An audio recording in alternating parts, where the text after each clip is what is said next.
Well, let's return to that failed ceasefire and the aborted evacuation effort. And to that, let's go to Kyiv right now and freelance reporter Jessica Gallagher. Jessica, thank you for joining us again today. So let's talk about this humanitarian corridor, this very brief ceasefire. Why did it fall apart so quickly? Well, we have blame from both sides. The Russian side says that there was shelling and firing from inside both regions, Mariupol and Volnovakha, from the Ukrainian side. Ukraine says that Russia began shelling both cities almost immediately after the ceasefire was supposed to start at 10 a.m. Moscow time. And the ceasefire was essentially the most important thing in order to allow these humanitarian corridors from the Ukrainian side, because essentially Mariupol is one of the hardest hit cities in Ukraine from the Russian side. Essentially, it is surrounded by Russian troops. It's a city of about 150 to 200,000 people. They have no water, they have no electricity, and barely have enough food. And the deputy mayor was essentially begging for a humanitarian corridor. So there was this huge hope that people were going to be able to get out. We also have to remember that it's about -2 degrees there, and this weekend we're supposed to see some of the biggest snow the region has had. So there were high hopes trying to get people out of these besieged areas, but essentially the ceasefire fell through almost immediately. Now, Jessica, we also continue to see the aftermath of attacks around Kyiv. What's the latest on the Russian advance into the Ukrainian capital?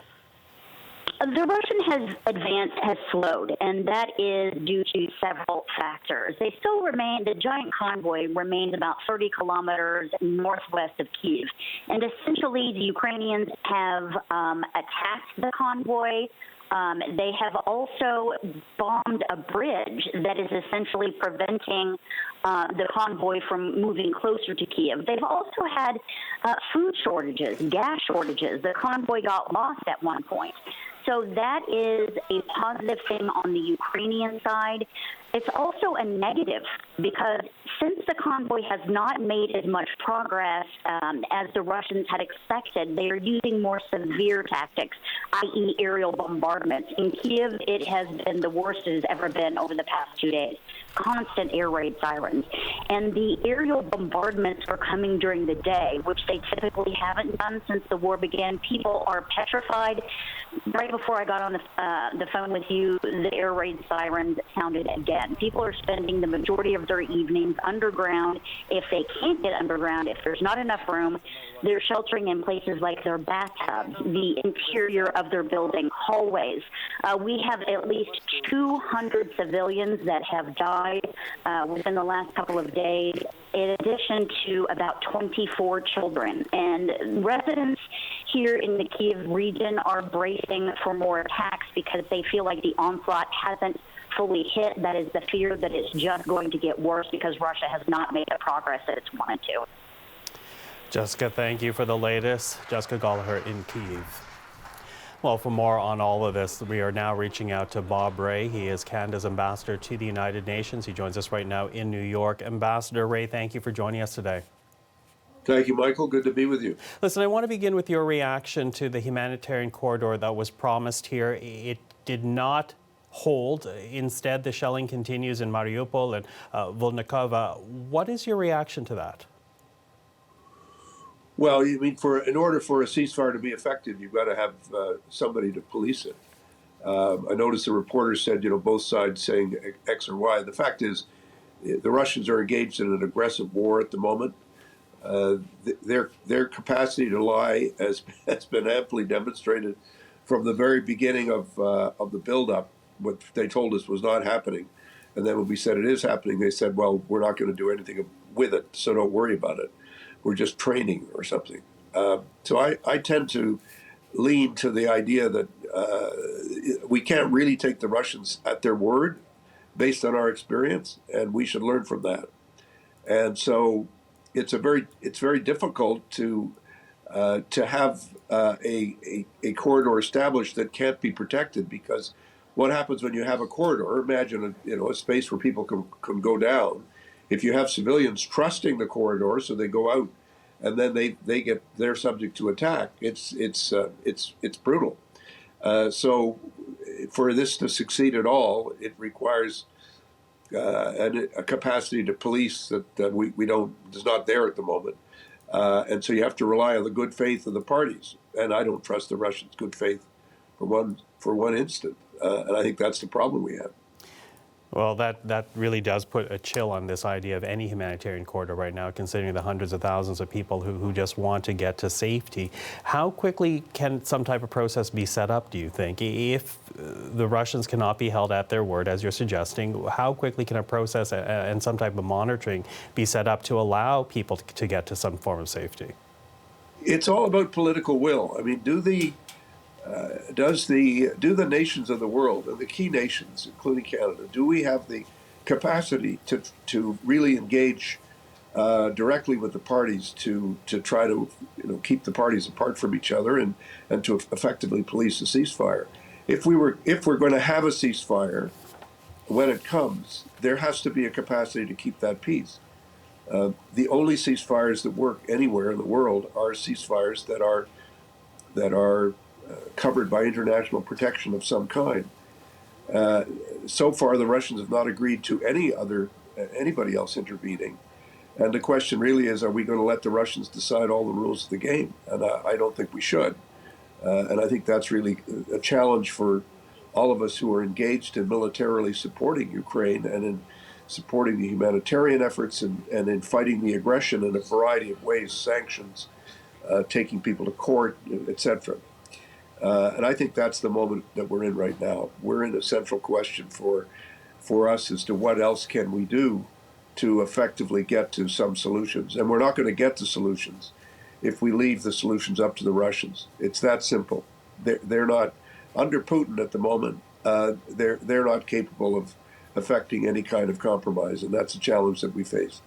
Well, that has me wondering about the Security Council, because of course when you think of this type of crisis worldwide, historically, the Security Council is meant to be at the United Nations, the venue to settle these issues. But here you have Russia being a permanent member of the Council. It has a veto over the Council. So what does that mean about the functioning of that body to intervene and to help essentially save lives at this point?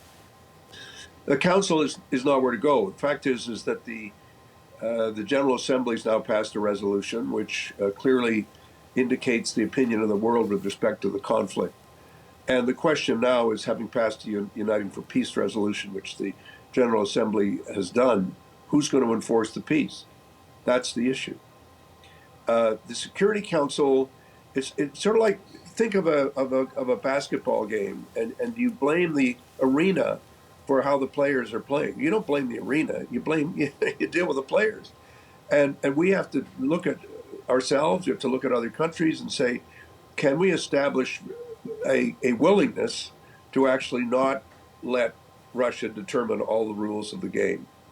And we've tried, we're doing it through sanctions, and the sanctions are putting pressure on the Russians. And the military in Ukraine is putting pressure on the Russians. But we have to figure out how we keep on putting more pressure. And that, I think, is really where we're at the moment. We've got, it's not, there's no use getting romantic about the Security Council. The poison chalice in the Security Council is these vetoes. But the question is, the vetoes are not absolute.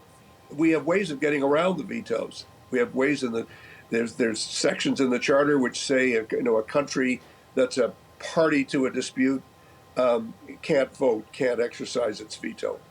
And that's clearly set out in the Charter. But we have to be prepared to call them on it. The Charter doesn't sort of enforce itself. And that's really where we need to go back to. What is the mechanism of enforcement to get us to where we need to get to? And if you look at it, you say, well, the Russians are really using two vetoes. They're using the veto they have in the Security Council, but they're also using another veto, which is the nuclear veto. Essentially, when President Putin said, I'm putting everybody on nuclear alert, what he's saying is, I've got another veto. And we have to ask ourselves, are we going to allow this man to set all the rules? Because if we do, it's very difficult to stop him. But if we agree that we are going to start pushing back on how he's interpreting things and what he's doing, then we have a we can create a window where Ukraine can succeed. And I think that's really the challenge that we face. How can we give Ukraine more room, more assistance, more help to allow it to succeed? Because they can succeed. And Ukraine must win, because if Putin wins, it's basically saying that the charter, in which we've relied so heavily as sort of our moral authority since 1945, the charter is only good, a piece of paper is only good, a contract is only as good as your capacity to enforce it. And that's the challenge we have to face. And it's not the charter's fault or the UN's fault. The fault lies not in our stars, Michael, it lies in ourselves. We have to take responsibility for whether or not we enforce the charter. Does that mean military action? Well, there already is military action. The Ukrainians are directly engaged in military action, and we're supplying the Ukrainians with the weapons. But they're, for example, asking for a no-fly zone over Ukraine. Well, whether it's a no-fly zone or whether it's increasing the capacity of the Ukrainian Air Force to fly, because what is a no-fly zone? A no-fly zone is a bunch of planes that basically keep other planes away, and if you have a substantial enough Air Force, you can stop other people from flying. So there's a lot of things that's already started, right? The Poles and the other countries in Eastern Europe have said we're going to supply planes, but Mr. Putin says, "Oh, wait a minute! If you do that, that's you're crossing my red line."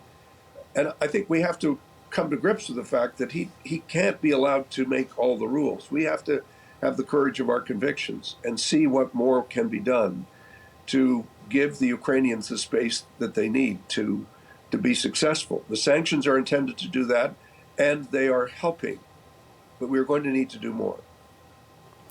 Ambassador Ray, thank you for the time today. Thank you. It's good to talk to you. And that's Bob Ray, Canada's ambassador to the United Nations.